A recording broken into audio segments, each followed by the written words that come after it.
జై తెలంగాణ. రాజకీయ పార్టీల గురించి ఇప్పుడెప్పుడే ఆలోచన చేస్తలే మన, ఎందుకంటే ఇవాళ ప్రశ్నించే వాళ్ళు లేకుండా పోయినారు. ప్రతిపక్షమైన నిద్రపోతున్నటువంటి పరిస్థితి, పాలకపక్షమైన నిద్రపోతున్నటువంటి పరిస్థితి. ప్రతిపక్షంలో ఉండి బాగా అనుభవజ్ఞులైనటువంటి కేసీఆర్ గారు, బీఆర్ఎస్ పార్టీ కూడా 20 ఏళ్ల తర్వాత కూడా అనేక తప్పుల వల్ల ఇవాళ థర్డ్ టైం ఓడిపోయినాం అనుకుంటా ఉన్నా నేను. అందులో ప్రత్యేకించి ఈ జిల్లాకు సంబంధించి తుమ్మల నాగేశ్వరరావు గారు లాంటి ఎఫెక్టివ్ లీడర్ని వదులుకోవడం వల్లనే మూడోసారి అధికారంలోకి రాలేకపోయినామని చెప్పి నేను బలంగా నమ్ముతా ఉన్నా. ఎందుకంటే ఎప్పుడైతే తుమ్మల నాగేశ్వరరావు గారు బయటకు వెళ్ళిపోయినారో ఆ తర్వాత రాష్ట్రంలో ఒక వాతావరణం బిల్డ్ అయిపోయింది, వారిని వదులుకున్నది బీఆర్ఎస్ పార్టీ. సో అంత అనుభవజ్ఞులే అన్ని తప్పులు చేసిండ్రు.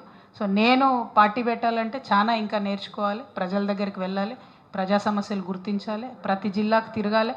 అంతకుముందు నన్ను నిజామాబాద్లోనే కట్టేసిర్రు.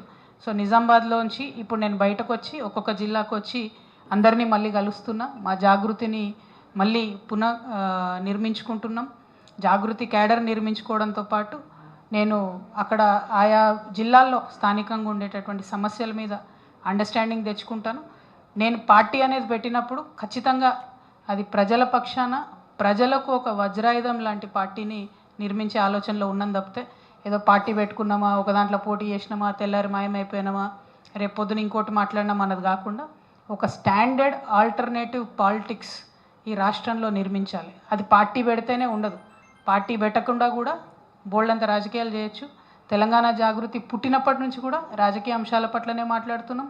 తెలంగాణ ఉద్యమంలో కూడా మేము రాజకీయ అంశాలే మాట్లాడినాం. సో ఇప్పుడు కూడా రాజకీయ అంశాలే మాట్లాడతాం. పార్టీ పెట్టేది ఉంటే మంచిగా డంకా బజాయించి హైదరాబాద్లో ప్రెస్ మీట్ పెట్టి మీ అందరికీ చెప్పి పెడతాం. కాకపోతే చాలా ఇంకా నేర్చుకునేది ఉంది, చాలామందిని కలిసేది ఉంది.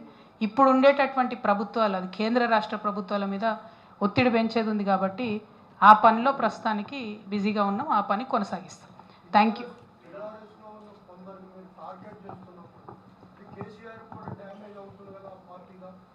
బీఆర్ఎస్ పార్టీతో నాకేం సంబంధం అన్న?